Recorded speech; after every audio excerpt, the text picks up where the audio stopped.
Welcome to Recap King. In this video, we will explain Commando. This movie tells the story of an ex-Black Ops commando whose daughter is kidnapped by a band of revenge-seeking thugs. He sets out on an explosive mission with only a few hours to find and rescue his daughter. Will he be able to save his beloved daughter? Let's find out in Commando. Commando begins by showing three men driving a garbage truck in a luxury housing estate. The sound of a garbage truck woke another man, who was initially fast asleep beside his wife. The man was startled and then woke his wife, wondering what the noise might be that caused the commotion on Thursday morning. His wife replied that it was probably the garbage man's noise, which made the man get out of bed to pick up the trash. The man took the trash can outside to throw it in the garbage truck.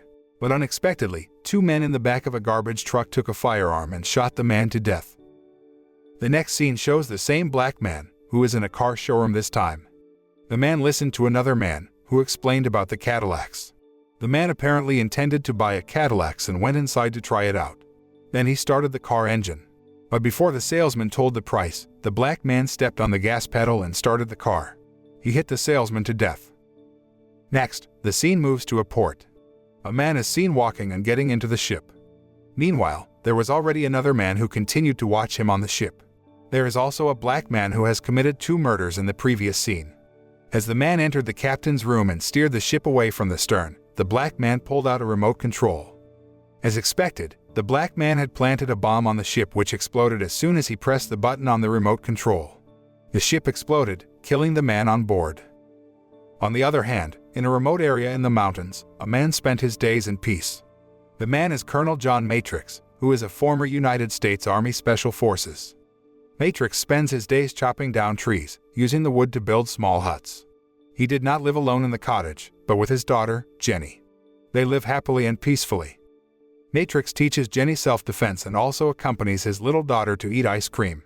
But Matrix and Jenny's peaceful life did not last long. One morning at breakfast, Matrix and Jenny see an army helicopter flying toward their house. Jenny wondered why there was a helicopter, especially after her father had promised he wasn't going anywhere again. Matrix says he's not going anywhere even if the helicopter finally lands in the yard. The helicopter apparently carried Major General Franklin Kirby, Matrix's former boss in the United States Army, along with 2 bodyguards, Jackson and Harris. Kirby orders Jackson and Harris to secure the house area while Matrix goes out to meet him. After greeting each other, Kirby explains that another former United States Army Special Forces member was killed.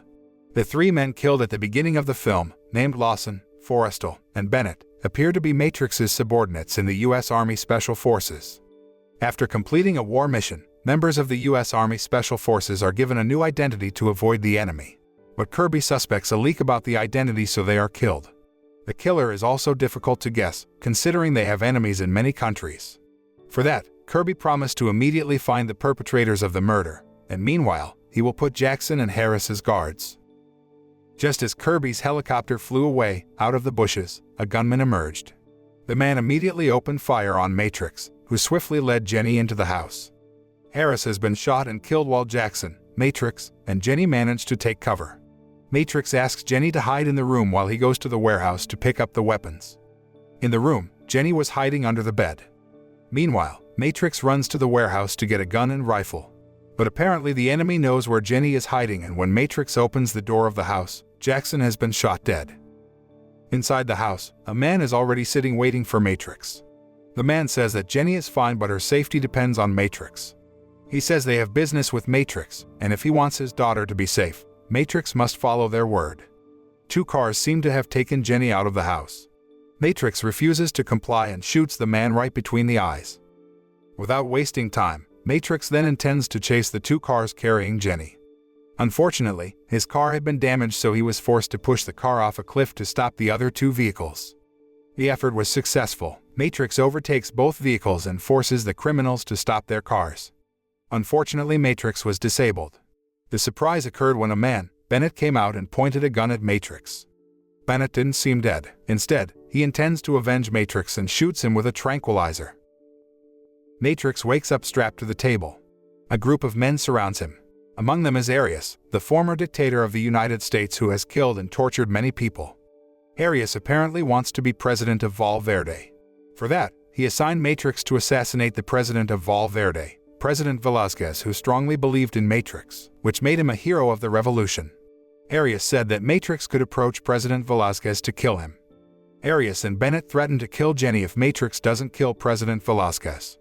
Matrix was forced to comply with the mission. Bennett drove him to the airport with 2 bodyguards, Sully and Henriques. Sully will make sure Matrix actually departs by plane. Henriques will go with him to make sure he gets off the plane. Bennett also threatened that Jenny would die if he didn't listen to the 2 bodyguards. It was then revealed that Arius paid Bennett a lot of money, although Bennett apparently also has a personal grudge against Matrix. On the plane, Matrix tries to find a way out, but Sully keeps watching from the waiting room. Once seated on the bench, he asks the flight attendants for pillows and blankets. He then kills Henriques. He covers him with a blanket so he looks like he's asleep. The plane had taken off and Matrix pretended to be going to the bathroom, but he went into the cargo hold and out through the gap in the wheel. Just when Sully thought the plane had taken off, Matrix had already left. Matrix has exactly 11 hours to figure out where Jenny is before the plane lands in Valverde and Arius' gang finds out he's not on the mission. On the other hand, Arius and Bennett apparently brought Jenny on board after they were sure Matrix had cooperated and carried out the mission. Back at the airport, Matrix stalks Sully flirting with a woman. He then meets the woman, threatens her to get in the car, and asks her to follow Sully's car. Sully apparently entered a shopping center. Matrix then explains to the woman, whose name is Cindy, a flight attendant, that his daughter has been kidnapped. He asks Cindy to seduce Sully and bring Sully to him. Although initially hesitant, Cindy ends up helping Matrix after learning Jenny will die in 10 hours if they don't succeed. Despite agreeing to keep an eye on Sully, Cindy apparently still reports Matrix to security officers for allegedly kidnapping her. Sully saw Cindy at the restaurant and then approached her. Meanwhile, on the other hand, 2 security officers intend to arrest Matrix. At that time, Sully saw Matrix and intended to report to Bennett by telephone. But Matrix breaks the payphone box and the fight is inevitable. A gunman, who previously did business with Sully, started shooting people. Matrix tries to catch Sully so that he doesn't report to Bennett. A car chase ensues and Matrix manages to catch Sully after crashing into his car. He takes the motel key from Sully's pocket even though he refuses to reveal Jenny's location. The key to the motel room was apparently where Sully and Cook met, and they knew where Jenny was. Matrix drops Sully into a ravine and uses his car to drive to the motel. In the motel room, Matrix again asks Cindy to pretend to be room service, who accompanies Sully in the room when Cook arrives. The fight is back. Matrix catches Cook, who keeps firing the gun. Cook was apparently the black man who had previously killed Lawson and Forrestal. Matrix then beats Cook to death. Matrix retrieves Cook's car keys and searches for clues. In the car, Cindy finds a receipt for the purchase of gasoline for a private plane. They then search the warehouse where Arius hid the plane in hopes of finding Jenny. Matrix and Cindy's search leads to a building where Matrix was originally taken. He barged in and found a map with coordinates close to Santa Barbara in a room. Matrix and Cindy find a deserted island on the map that they believe is Jenny's location. In addition, they also looked at the receipt for the purchase of seaplane gasoline and managed to find the place where the plane was at Pump Station 32, Pacific Pier in San Pietro. Cindy said that it would take 2 hours to fly to the island. But before that, Matrix invites Cindy to pick up various items in a shop that he has destroyed before. The shop was apparently not an ordinary shop. Apart from taking clothes and other items, they also took various weapons, including rocket launcher. Their theft did not go well. Matrix was caught by the police, while the remaining time is only 5 hours. Cindy attempts to free Matrix from the police car by using the rocket launcher. The police car flips over and Matrix manages to escape. On the other hand, Arius and Bennett were sure Matrix would carry out their orders. Meanwhile, Jenny, who was locked in the room, tried to escape. The little girl looked for a way out by breaking the doorknob. Matrix knocks out the guards at the harbor and sneaks in to fly a seaplane with Cindy. The two manage to escape despite gunfire with the guards.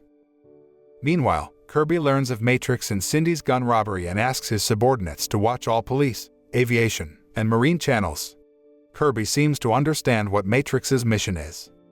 On the plane, Matrix communicates with the guards via radio. Their plane apparently entered a restricted area, but Matrix insisted on flying and asked the Marine Channel to contact General Franklin Kirby. Cindy then advised them to fly low over the water to hide from the Marine radar.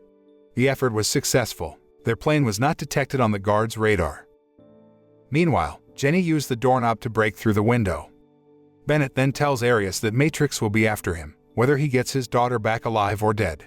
Arius instead insists that Bennett is afraid of Matrix, which he admits. But because they have Jenny, they are sure that Matrix will not be able to do anything.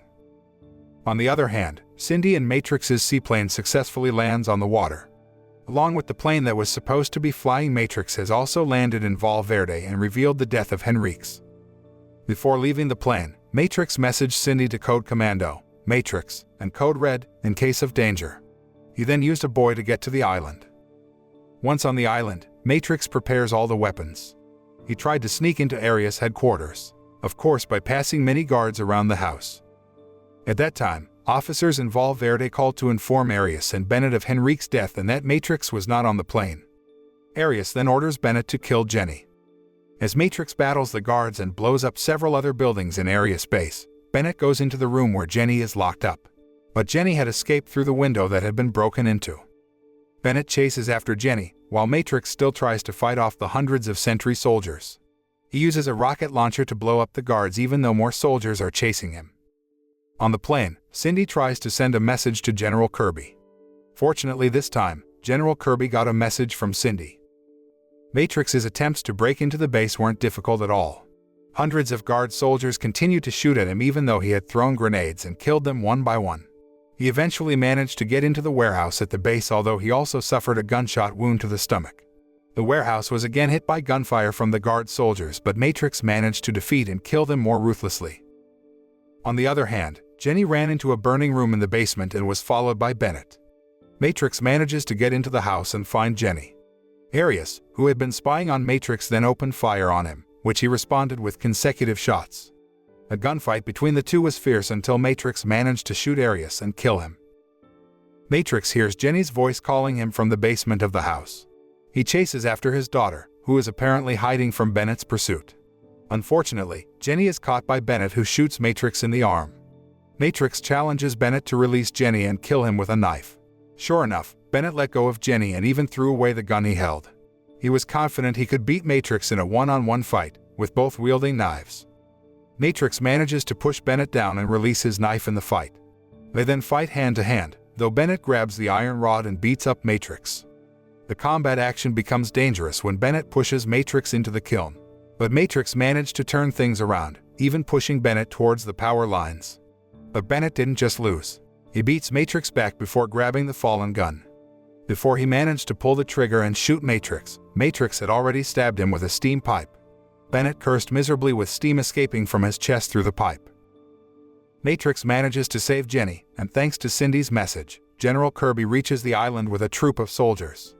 Upon meeting with his superiors, Matrix informs him that nothing is left. All have been defeated. Not only that, but Matrix also rejected General Kirby's offer to start his army unit again and ensured that the fight was the last time. He ends up going by seaplane with Cindy and Jenny. Commando closes with General Kirby watching the seaplane being ridden by Matrix, Jenny, and Cindy fly away. The moral of this film is the love of an infinite father until he is willing to do anything to save his daughter. So don't try to bother a girl, especially if her father is a tough former United States Army Special Forces soldier.